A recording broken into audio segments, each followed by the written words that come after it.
Tuhan ada dupa yang harum yang naik ke surga, menyenangkan hati Tuhan, memberkati surga.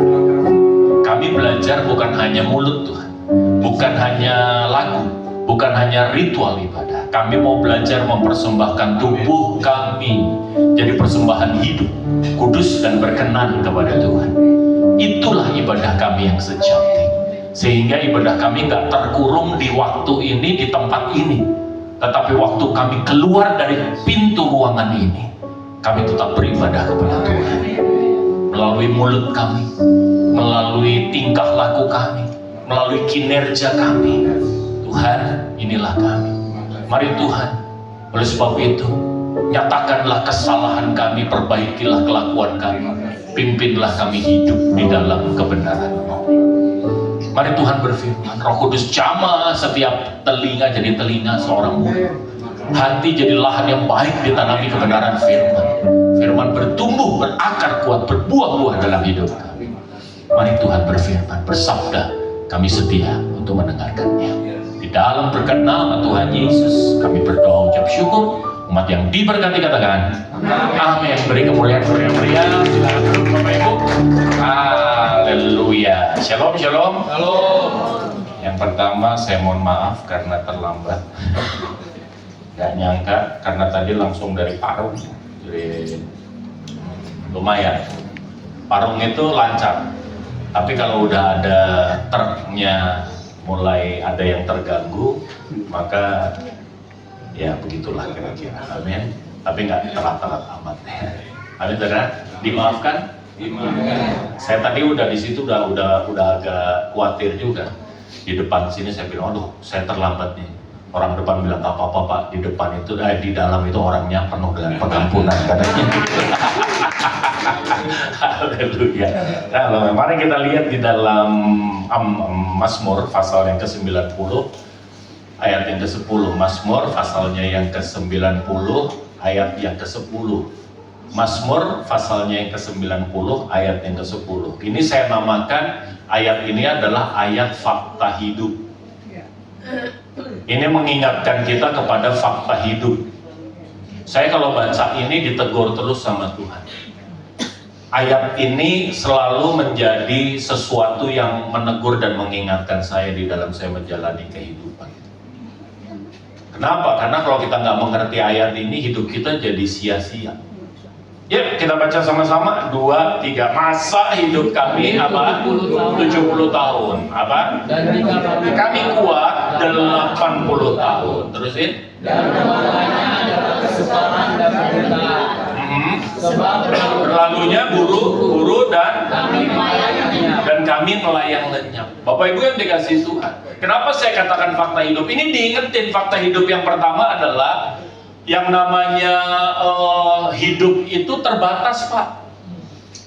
Anda sadar nggak sih hidup dalam dunia ini terbatas? Hidup di dalam dunia ini terbatas.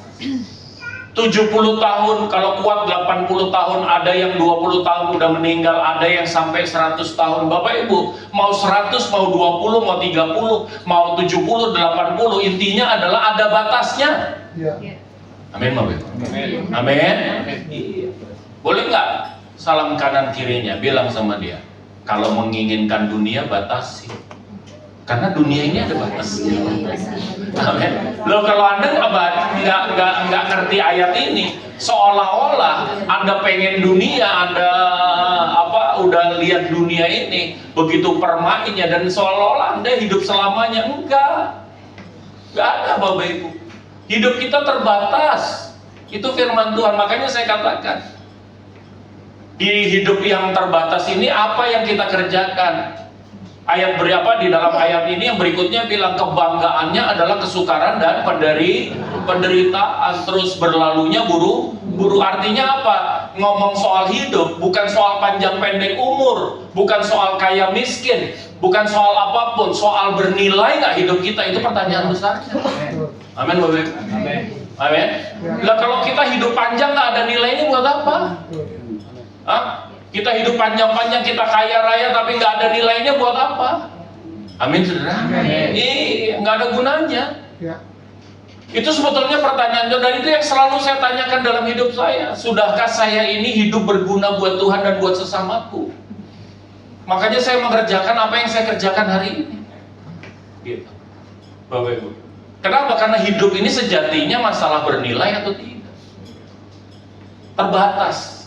Kalau hidup kita sudah bernilai, maka kita baru bisa berani bilang, hidupku Kristus. Mati adalah keuntungan. iya, salam kanan kiri bilang, jangan buru-buru ngomong keuntungan.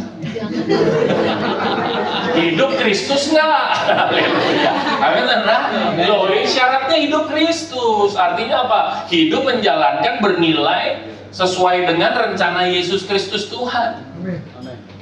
Kalau enggak, buat apa saudara ada di sini? Buat apa Yesus tebus kita? Haleluya. Ayo Bapak Ibu. Iya.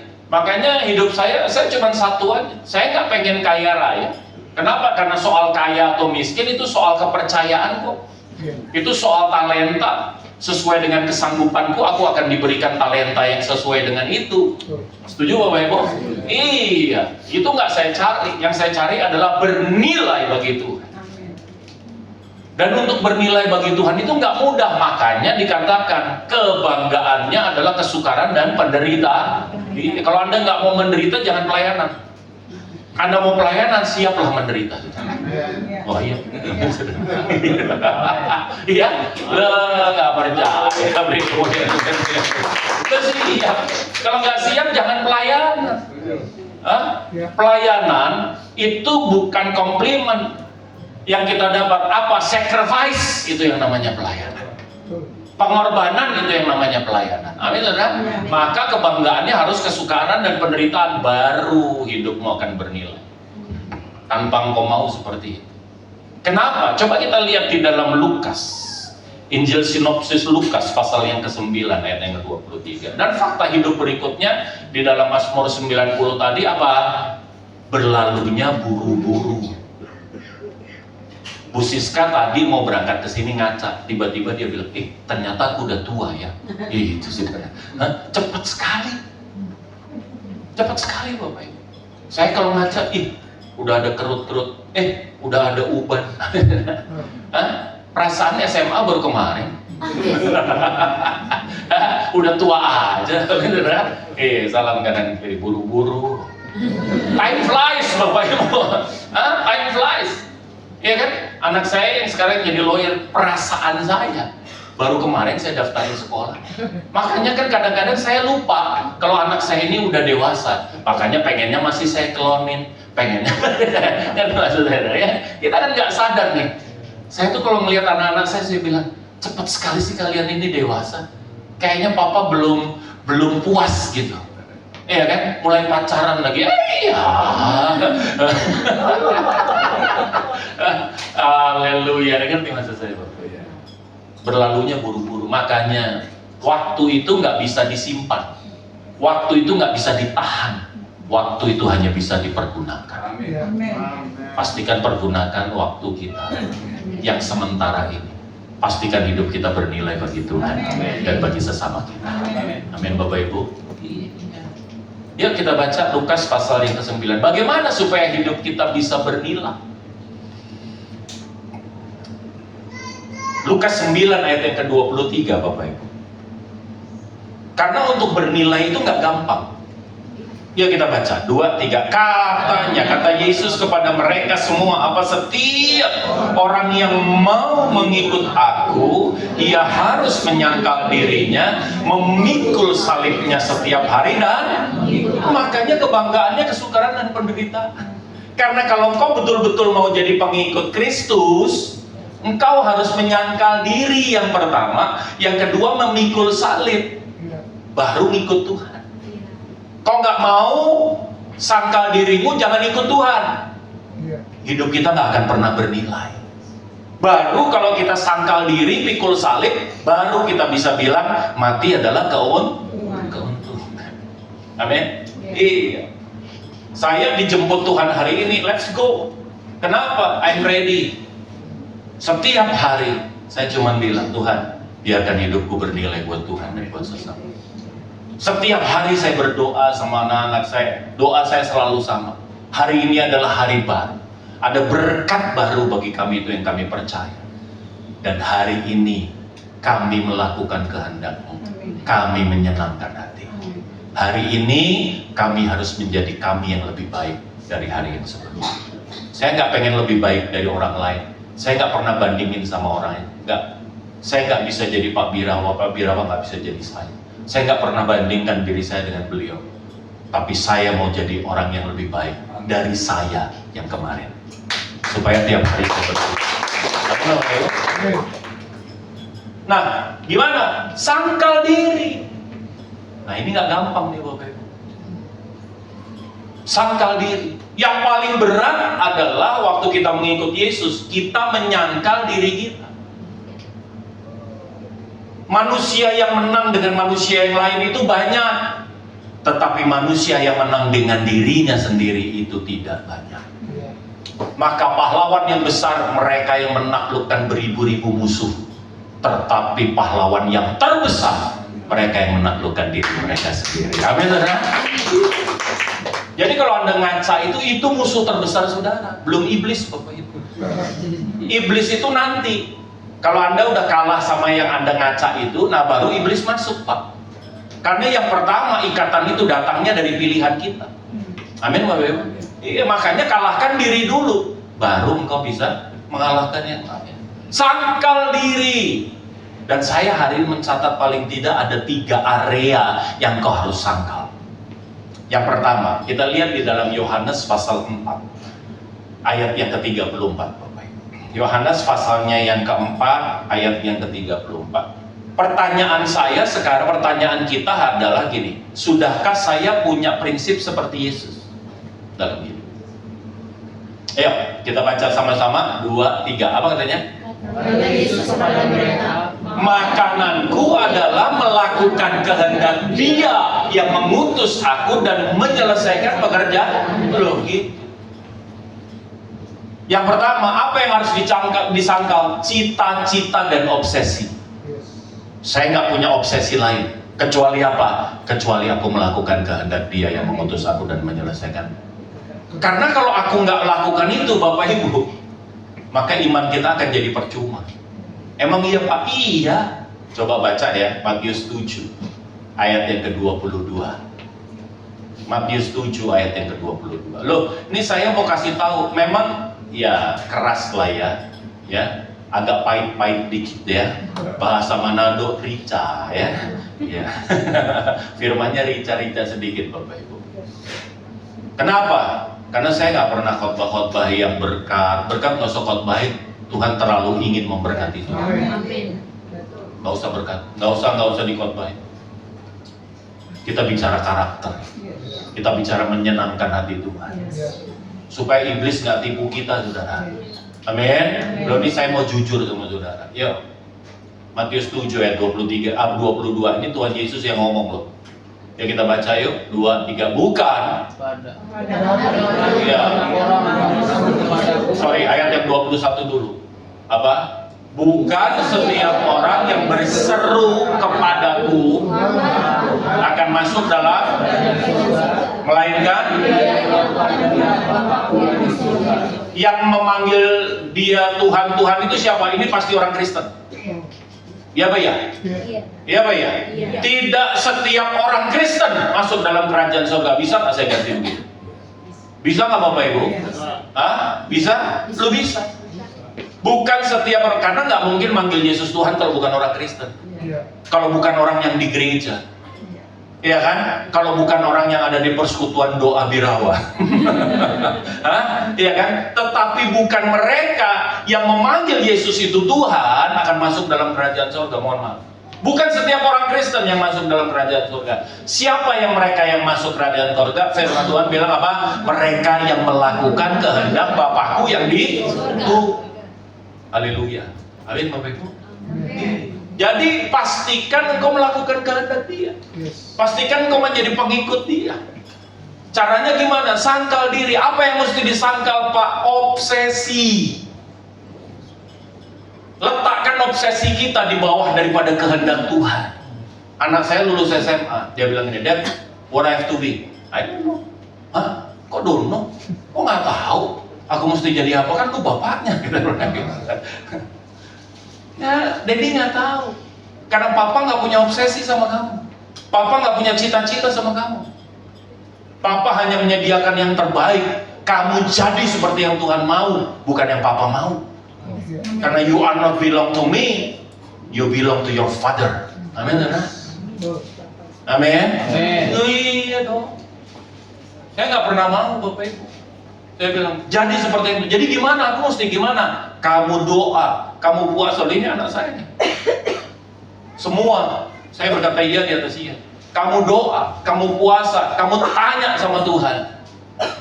Kamu harus jadi apa? Kalau saya mengejar obsesi saya nggak keluar dari pilot, Pak. Ngapain? Dari punya gaji nggak punya gaji, nggak gampang. Hah? Nggak gampang. Pilot itu salah satu pride, iya kan? Iya. Tapi saya sadar betul, hidupku bukan aku, aku bukan milikku, tetapi aku milik Dia. Amin, saudara. Arti ditebus itu artinya dibayar. Kalau udah dibayar, kepemilikan pindah. Saya harus taat sama pemilik. Pemilik bilang keluar, jadi seperti yang aku mau. Saya bilang sama anak-anak saya bilang jadi seperti yang Tuhan mau. Karena kalau anak-anak kita jadi seperti yang Tuhan mau, maka perlengkapan daripada anak-anak kita sama dengan apa yang Dia kerjakan. Akhirnya anak-anak kita nggak depresi, anak-anak kita nggak stres. Kenapa anak-anak kita stres? Kemarin ada yang sampai bunuh bapaknya, ya kan? Kenapa? Karena dia dipaksa untuk jadi seseorang yang berbeda dengan yang perlengkapan. Stres, Bapak Ibu. Saya bilang sama dia, jadi. Selain itu, kalau saya bilang sama dia, jadi seperti yang Tuhan mau, akhirnya apa? Konsekuensi berikutnya, saya bebas dari yang namanya uang sekolah, ya nggak? Iya. Loh iya. Loh kan dia kan jadi yang Tuhan mau, siapa yang mesti tanggung jawab? Aduh Tuhan. Jadi kalau ditanya, Mas Yufki, kuliah di Trisakti mahal nggak? Itu yang saya lupa. Karena saya nggak pernah mikirin biaya kuliah. Pokoknya asal dia butuh selalu ada. Amin. Maka jadi seperti yang Tuhan mau, sangkal obsesi saudara. Lah anak saudara dicetak seperti yang engkau mau, ya kau biayai sendiri lah sekolahnya. Kenapa? Tuhan bilang, loh kan kamu nggak melakukan apa yang aku mau. Kalau nggak percaya tanya Bu Herti. Kalau Polri mutus Pak Birawa bertugas, siapa yang tanggung jawab sama hidupnya Pak Birawa? Siapa? Polri. Iya kan Bu? Iya. Penginapannya diurusin, transportnya diurusin, uang sakunya masih ada, amin, makannya diurusin, betul? Kenapa? Bertugas. Lah kita ini masih tahu nggak situ bertugas? Halo, masih ingat nggak Anda tugas di dalam dunia? Kalau Anda masih ingat engkau melakukan tugasmu, percayalah, Dia Tuhan yang akan memenuhkan segala kebutuhanmu sesuai kekayaan. Gitu Pak cara hidup. Jadi enteng. Saya bilang, begitu dia jadi yang Tuhan mau, bebas saya. Tiga anak saya bebas saya. Saya nggak mikirin lagi uang kuliah. Enggak. Kenapa? Karena dia jadi yang Tuhan mau, Tuhan yang punya urusan. Karena saya tahu, saya terbatas, tetapi Allahku tidak terbatas. Setuju? Amin. Iya, ayo, sangkal apa? Obsesi. Jangan bapaknya gagal jadi pemain sinetron, anaknya sudah jadi pemain sinetron, Bapak Ibu. Cukup. Sudah, anak kita jadi seperti yang Tuhan mau. Karena Kolose 1 ayat yang ke-16 bilang apa? Segala sesuatu diciptakan oleh Dia dan hanya untuk anakmu diciptakan bukan sama situ, bukan sama Anda, diciptakan sama Tuhan. Dia adalah ciptaan Tuhan dan harus kembali kepada Tuhan. Amin Bapak Ibu. Saya ingat sekali 2009 waktu saya pertama kali keluar dari pilot. Suddenly saya nggak punya gaji. 2 minggu setelah itu tiba-tiba istri saya datang. Ani bisa ngomong nggak? Iya. Kenapa? Gini, anak kita minggu depan udah nggak boleh sekolah. Why? Karena belum daftar ulang. Oke, daftar ulangnya berapa? 1,6 juta. kali 3, 4,8 juta. Saya kapten berempat. Saya nggak punya uang. Ada duitnya? Nggak ada. Tahu nggak saya berdoa gimana? Saya bilang sama Tuhan, ya kita berdoa. Tuhan, anak-anak ini adalah anak-anak-Mu. Kalau aku sebagai bapak yang nggak sempurna ingin mereka sekolah yang tinggi, aku terlalu percaya Engkau Bapa yang mengasihi dia, Engkau Bapa yang menciptakan dia, Engkau lebih ingin mereka sekolah yang tinggi. Saya bilang, kalau minggu depan mereka sudah harus keluar dari sekolah mereka, aku akan keluarkan karena aku tahu Engkau punya tempat yang lebih baik buat mereka. Keluar nggak anak saya? Itu hari Rabu, hari Minggu lagi pakai jas, saudara. Kan udah mulai diundang khotbah yang kecil-kecil ya Bapak Ibu. Lagi pakai jas. Itulah keunggulan pendeta. Ya, kan biar bokeh tapi tetap pakai jas. Betul nggak Pak? Lagi betul. Tetap pakai jas. Itu kalau kita lagi bawa mobil ya kan, karena parlente pakai jas kan. Malah masuk di pom bensin langsung, Pak full tank enggak 50.000. Tunggu PK depan. Lu ini hidup Pak. Saya cerita. Saya ngomong sama mama saya. Kalau saya ngomong sama mama saya cuma 5 juta pasti dikasih. Mama saya pasti punya. Amin saudara. Saya ngomong tanya nih beliau. Enggak. Saya diem aja. Adik saya waktu itu masih di Qatar. Kalau saya ngomong sama Vela, kira-kira yang 13.000 US dollar hanya basic salary, saya minta 5 juta, kira-kira dikasih gak? Gua pelit dia. Pasti dikasih lah. Pasti dikasih lah, bener kan? Pasti dikasih. Tapi saya enggak.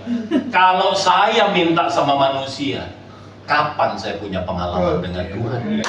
Amin, saudara. Kapan saya punya pengalaman dengan Tuhan? Saya pasti hidup terus dengan kekhawatiran. Saya nggak mau, saya diam. Gitu. Lagi pakai jas di SMS dari Pontianak.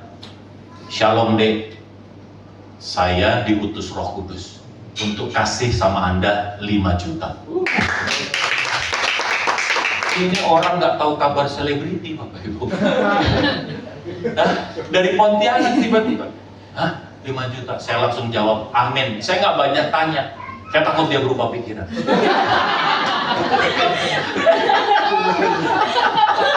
Haleluya. Nanti Selasa saya datang. Saya kasih uang. Oh iya benar. Selasa dia datang, dia kasih gulungan 5 juta Bapak Ibu. Buat saya 5 juta saya butuh, ya. Tapi buat saya ini nggak menarik. Kenapa? Karena kalau cuma 5 juta saya bisa dapat dimanapun. Saya bisa dapat dimanapun. Tapi yang menarik buat saya adalah kata-kata Roh Kudus menyuruh Anda. Ini menarik tuh Bapak Ibu.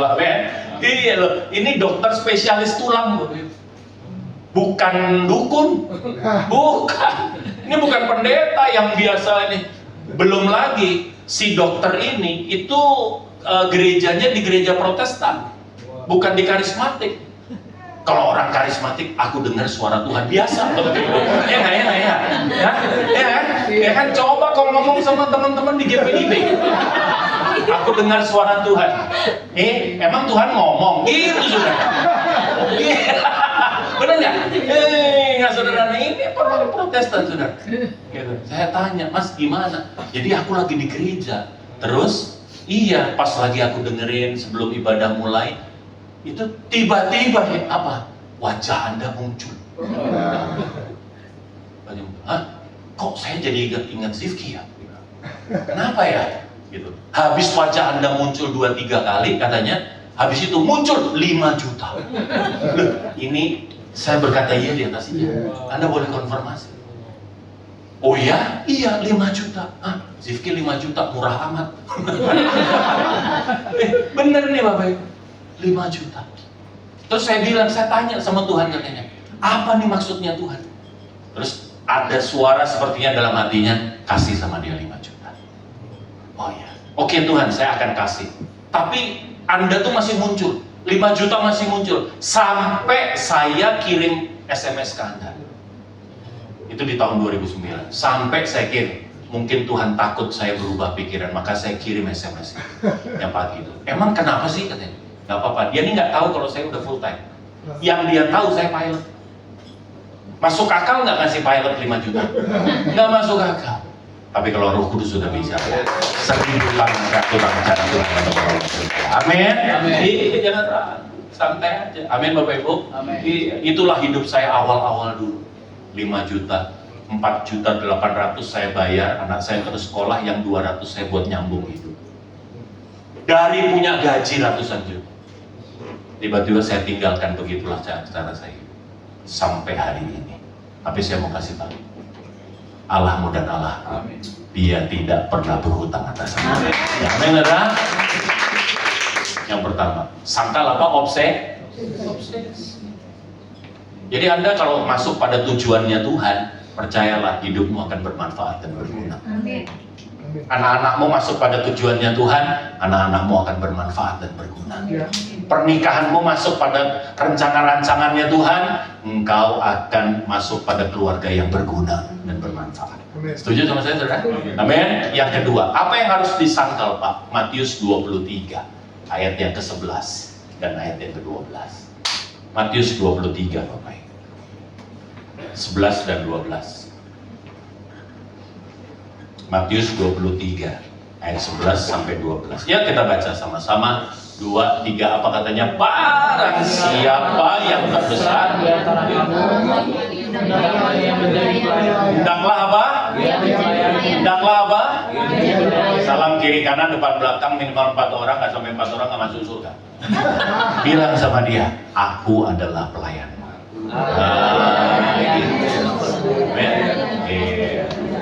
Aku adalah pelayanmu. Gitu, Bapak Ibu. Terusin. Dan barang siapa meninggikan diri, ya kan, direndahkan. Barang siapa merendahkan diri, dia kan. Kenapa orang Kristen nggak bisa berfungsi, nggak bisa bermanfaat? Karena dia nggak mau sangkal status. Masih dibawa-bawa status. Kalau kau masih bawa-bawa statusmu, saya mau kasih tahu, kau tidak akan pernah bisa jadi pelayan. Yes. Saya bilang sama teman-teman saya pelayan, benar lu mau ngelayanin? Iya. Bersedia jadi keset? Amin. Kalau belum bersedia jadi keset, jangan pelayanan. Nanti bikin apa sedikit minta dipuji, minta dihargai, minta begini, jual jasa. Ngerti maksud saya? Saya paling ngeri sama pelayan-pelayan yang bilang gini, tahu nggak, aku urus nih persekutuan doa gratis, tahu pun. Ini orang yang paling berani sama Tuhan. Bapak Ibu, saya hanya karena nggak dapat PK, bilang apa? Gratis. Seolah-olah jual jasa sama Tuhan. Bapak Ibu yang dikasih Tuhan, saya mau kasih tahu, darah Yesus terlalu mahal untuk Anda balas. Amin, Bapak Ibu. Iya, jangan suka begitu. Jangan suka begitu. Jadi pelayan, lupakan status. Kenapa? Orang kalau udah tinggi hati, waduh, jangan ngomong macam-macam, mengampuni aja udah nggak bisa. Kenapa? Sakit hati, Pak. Wah, kalau udah sakit hati, susah untuk mengampuni. Kenapa Anda sakit hati? Karena Anda tinggi hati.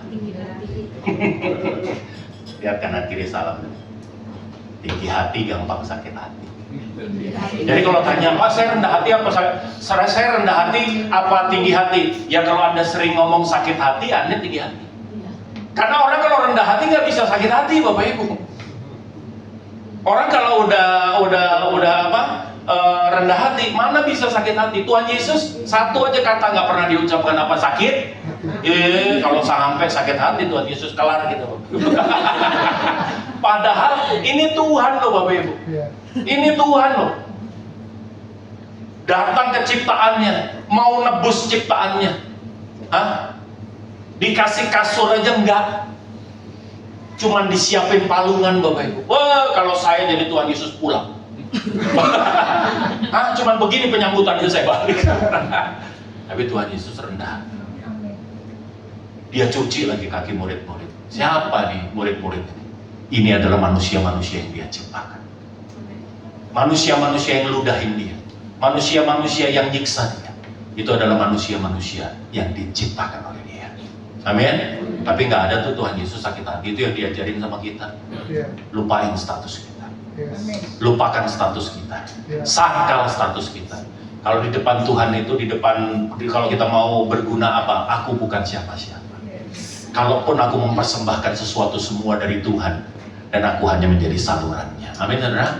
Iya. Saya setiap bulan keluar dengan sembako di jalan-jalan. Bapak Ibu, saya paling takut kalau mereka bilang gini, terima kasih ya Pak. Enggak. Saya selalu bilang, jangan terima kasih sama saya. Saya ini cuma jomes yang nyampaikan. Yang aku hari ini sampaikan itu semua asalnya dari Tuhan. Berterima kasihlah sama Tuhan. Saya selalu ngomong begitu. Kenapa? Supaya aku nggak curi kemuliaan Tuhan. Bukan saya itu. Saya ini cuma saluran kok. Amin Bapak Ibu? Amin. Mau berguna nggak? Sangkal status. Kalau kita nggak sangkal status, memberi sesuatu, melakukan sesuatu, kita akan minta dipuji. Saya ini sampai dibawa ke ranah hukum hanya gara-gara ada orang yang merasa sudah membantu, tetapi dan berharap ada penghormatan yang lebih. Apa yang terjadi? Ya enggak lah, kalau buat saya semuanya engkau persembahkan buat Tuhan. Gitu. Di gereja kami, titah donatur bukan titah Tuhan. Titah Tuhan adalah titah Tuhan. Amin, saudara? Donatur mau pergi-pergi, bawa uang Tuhan nggak butuh, aku juga nggak butuh, Bapak. Kenapa? Karena hidup daripada pelayanan ini pasti Tuhan yang pelihara. Amin, saudara? Jadi kalau buat saya, pergi-pergi lah. Gitu, nggak mau lagi apa-apa. Gitu, amin, saudara? Loh, iya. Itu sampai gila, Bapak Ibu. Betul-betul gila. Oleh sebab itu hari ini, Bapak Ibu, ayo. Kalau mau kita melayani Tuhan, sangkal status. Boleh lirik aja sebelahnya bilang ini, jadi keset. Keset. Iya, tahu nggak bahasa Inggrisnya keset? Welcome. Ya kan? Kayak kau lihat aja tuh kalau asal ada keset, welcome. Bapak Ibu, ayo. Welcome, mau apain? Dikotorin, diinjak, fine. Yang penting setelah kau injak aku, setelah kau kotorin aku, keadaanmu lebih baik dari yang sebelumnya. Itulah kita. Itulah kita. 1 Yohanes 3 yuk, ayat 16. Supaya kita sadar, Bapak. Mana bisa kita? Sangkal status kita. Bilang kita bukan siapa-siapa. Kalau Anda udah sangkal status, Anda akan mudah mengampuni orang lain. Amin. Lo statusnya sama, kita juga orang yang diampuni Tuhan. Kita nih nggak bisa ngampunin orang. Hah? Kenapa? Karena kita ngerasa kita mengampuni diri kita sendiri. Tuhan yang melakukannya di kayu salib. Tadi loh lagunya, Yesus penebus. Ingat, lihat tuh perjamuan kudus. Tubuh dan darah siapa itu? Kristus, bukan kita. Amin. Iya. Utang yang lebih gede daripada orang yang lakukan sama kita. Tuhan ampun. Yuk kita baca sama-sama. 2, 3. Apa katanya? Kasih Kristus yaitu bahwa Dia telah menyerahkan nyawanya untuk kita. Jadi kita pun apa? Salam kanan kiri bilang wajib. Ini bukan sunnah. Ini bukan makruh. Kalau sunnah dilakukan dapat pahala, nggak dilakukan nggak apa-apa. Kalau makruh dilakukan nggak apa-apa, nggak dilakukan juga nggak apa-apa. Ini wajib. Wajib apa? Bahkan menyerahkan nyawa kita untuk saudara kita. Belum nyawa Pak, baru diminta waktu. Belum nyawa, baru diminta sedikit uang. Belum nyawa, baru keringat. Kita udah jual jasa. Bapak Ibu yang dikasih Tuhan, kalau engkau memang pengikut Kristus, sadar bahwa kita bukan siapa-siapa. Amin. Kita bukan siapa-siapa. Nggak pantas. Orang tuh kalau sudah tinggi hati, aduh, udahlah. Memang yang namanya harga diri, kalau kita main bursa, emas naik turun, ya kan? Minyak bumi naik, kadang-kadang turun. Begitu lihat harga diri naik, nggak ada turunnya, Bapak Ibu. Ini satu-satunya harga yang di mall nggak pernah diskon. Apa namanya? Padahal saya selalu bilang kita bukan siapa-siapa. Kita bukan siapa-siapa. Amin, benar? Amin. Yang ketiga, apa yang harus disangkal? Yuk, kita baca Matius pasal yang ke-25 ayat yang ke-14. Matius pasalnya yang ke-25 ayatnya yang ke-14.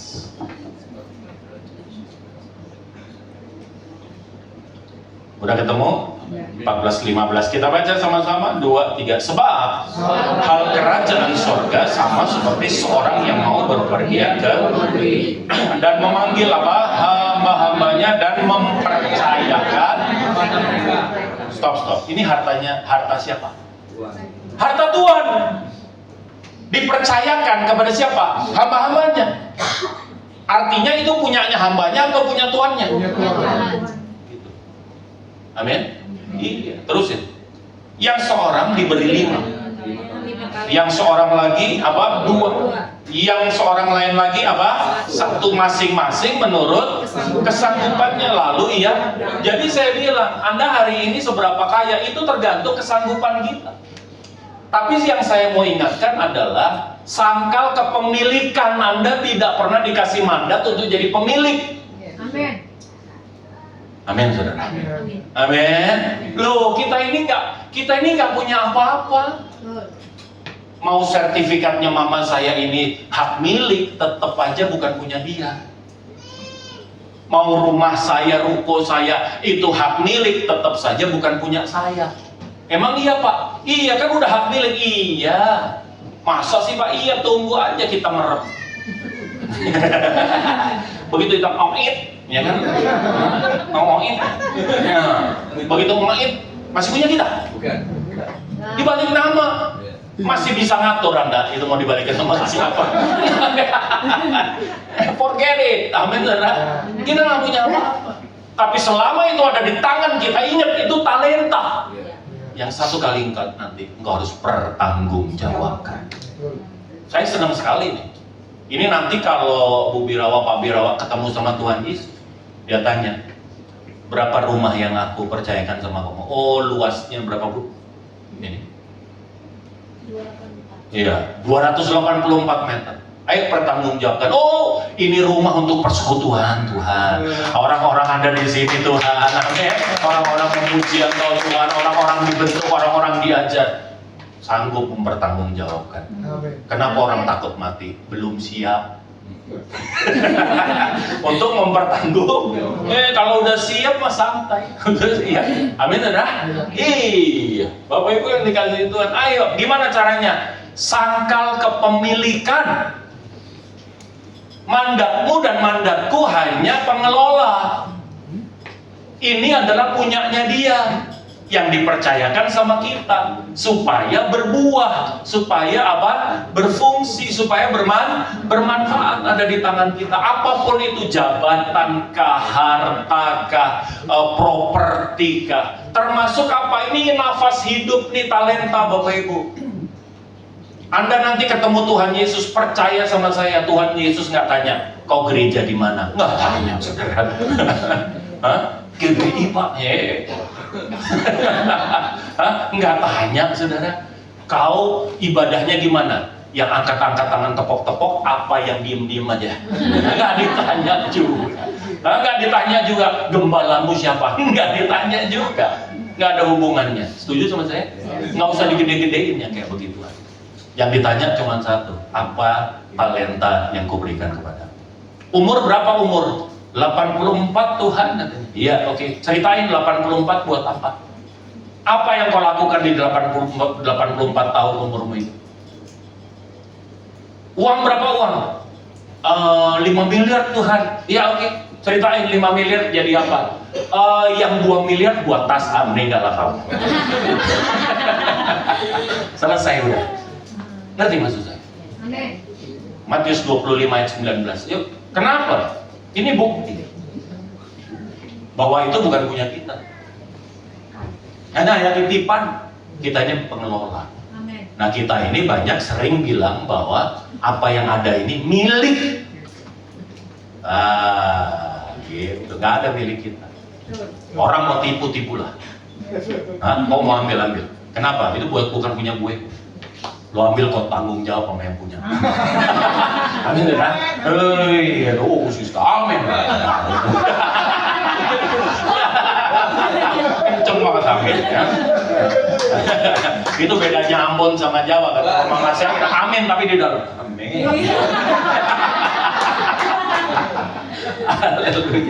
Ya, ayat 19 bilang apa? Lama sesudah itu ulanglah Tuhan hamba-hamba itu lalu mengadakan. Kata lama sesudah itu adalah pada satu waktu yang tidak pernah kita duga. Maka engkau harus datang ketemu sama Tuhan dan engkau harus mempertanggungjawabkan talenta itu. Amin. Kalau bisa mempertanggungjawabkan, maka Tuhan berkata, sabarlah kau bersama dengan aku, hambaku yang setia. Amin. Kalau enggak, ayat 30 yuk dibaca.